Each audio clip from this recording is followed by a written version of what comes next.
नमस्कार। श्री शालीग्राम ज्योतिष ज्ञान में आपका स्वागत है। मैं प्रियंका भारद्वाज आज आपको कुंडली के विषय में बताना चाहूंगी कि कुंडली में कौन से ग्रह होते हैं, कौन से घर होते हैं और कैसे उनको देखा जाता है। आपके सामने आज हम स्टार्ट कर रही हूँ D1 से, जिसे हम होरा भी कहते हैं और कुंडली का करते भी हैं। इस प्रकार की कुंडली आपने सबने देखी होगी, जिसमें हम 12 घरों का डिस्क्रिप्शन देते हैं।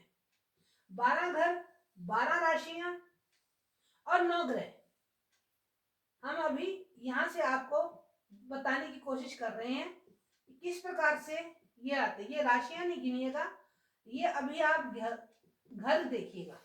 ये प्रथम घर हो गया, जिसे हम लगन कहते हैं। लगन, यहां से हम लगन भाव को देखते हैं। लगन मतलब शरीर आता है। लगन मतलब आपका ये लगन भाव प्रथम घर यानी फर्स्ट हाउस कहा जाता है। इसमें हम शरीर के रूप में देखते हैं, शरीर किस प्रकार का होगा, हमारी रूप सज्जा कैसी होगी, हमारे नयन नक्श, सब कुछ शरीर से आता है। द्वितीय घर यानी कि सेकंड हाउस से हम धन, कुटुंब वगैरह देखते हैं, जिसमें हम प्रारंभिक शिक्षा भी देखते हैं। अपनी बच्चे की प्रारंभिक शिक्षा कौन सी क्लास में हुई है, कि कहाँ से उसने आरंभ किया है, तो ये घर से हुई है या उसकी बाहर से हुई है। और दूसरा कुटुंब भाव तो होता ही है, इसमें धन भी देखा जाता है हमारा, इसी से बहुत कुछ होता है सेकंड हाउस। अब तीसरा पराक्रम का घर भी है, छोटे भाई बहनों का घर भी है, और इसी में हम अपने यदि क्या कहते हैं लगन भाव से तृतीय घर है, तीसरा हाउस है। इसके बारे में हम थर्ड हाउस में हम अपने पराक्रम, अपने बाहुबल को देखते हैं। अब हम आएंगे फोर्थ हाउस में। फोर्थ हाउस है चौथा घर। घर का सुख किस प्रकार के होते हैं, इसमें हमें सब कुछ मिलता है, हमें घर मिलती है, माता का सुख हम यहाँ से देखते हैं, अपने घर का सुख देखते हैं इत्यादि। और अब हम आएंगे पंचम घर में। पंचम घर यानी फिफ्थ हाउस, इसमें हम देखते हैं शिक्षा को अपनी। अब यहाँ पे माध्यमिक शिक्षा आरंभ हो जाती है और उच्च शिक्षा तक जाती है, यानी कि 10th से लेकर आपकी PhD लेवल तक की जितनी भी हायर स्टडीज है वो यहाँ से देखी जाती है। और आपके पूर्व जन्म के पुण्य भी देखे जाते हैं, और यहाँ से संतान भी देखी जाती है, संतति के योग यहीं से देखे जाते हैं। और अब हम आते हैं छठे घर। छठा घर सिक्स्थ हाउस, यानी कि यह हमें छठी का दूध याद दिलाने वाली स्थिति में आता है। कैसे, यहाँ से रिपु, ऋण और रोग देखे जाते हैं।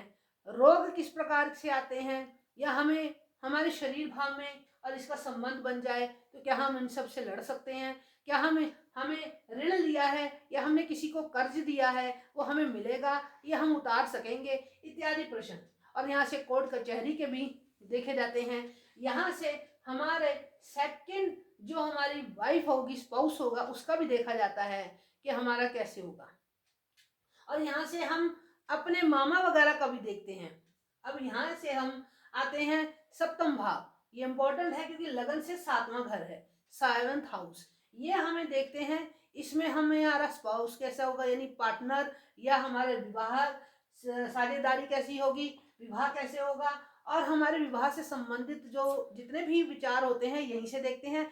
हमारे विवाहिक पार्टनर जो हमारे, जिससे हमारे पति हो या पत्नी हो, उसकी रूप रंग कैसा होगा, उसका कैसा व्यवहार होगा, यहाँ से पता लगता है। और यहीं से हमें अपने आगे के बारे में पता लगता है कि हमारे शरीर के निचले अंगों के बारे में पता लगता है, यहीं से देखते हैं। अब हम साझेदारी भी वैसे यहीं से देखते हैं, बिजनेस में हम सब कुछ गाइड करते हैं कि यहाँ से करना चाहिए कि नहीं। और अब हम आते हैं अष्टम घर में। अष्टम घर मतलब 8th हाउस।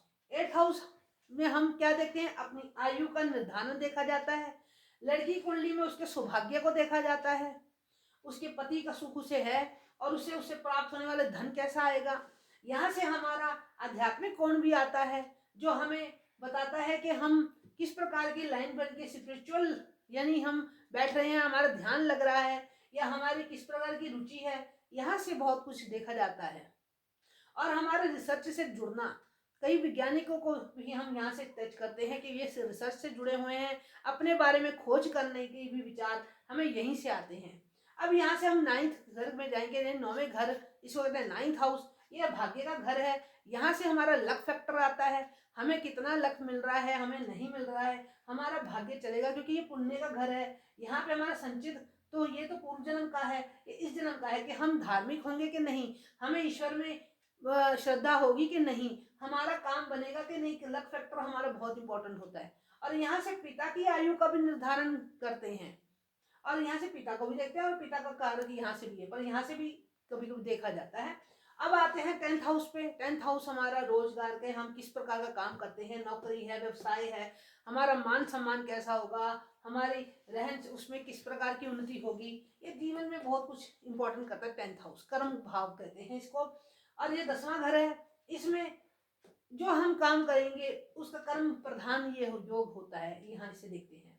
अब इसके बाद आता है 11वां घर, यानी कि 11th हाउस। 11th हाउस से हम अपनी जीविका, जो हमने यहाँ कर्म किया, उसकी इनकम सोर्स क्या होगी, हमें पैसा आएगा। ये तो हमारा धन का देखते हैं कि धन हमारा, हमें पीछे का पूर्व जो हमारे बड़ों ने इकट्ठा किया हुआ धन वो है, पर जो हमने कमाया है उस धन को हम यहाँ से देखते हैं, हमारी आयश कितनी है, हमारा आने का जाने का आगमन क्या है, सोर्सेस ऑफ इनकम क्या है। और बड़े भाई बहन भी हम यहीं से देखते हैं इससे।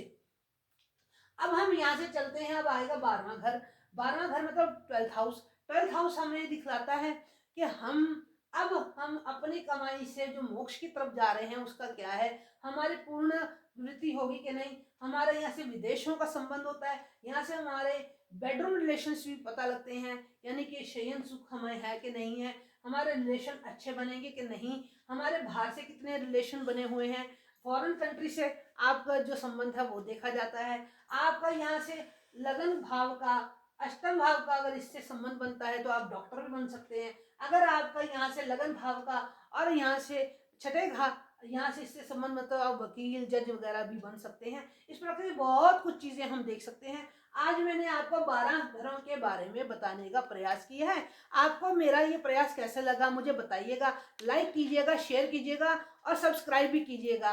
और मेरे जो नंबर मैंने दिया है उस पर मुझे अपनी कुंडली एनालाइज करानी है तो वो भी दीजिएगा। मैं आपकी कुंडली के द्वारा आपको कुछ आपके प्रश्नों के उत्तर दे सकूं, ऐसा मैं प्रयास करूंगी। धन्यवाद।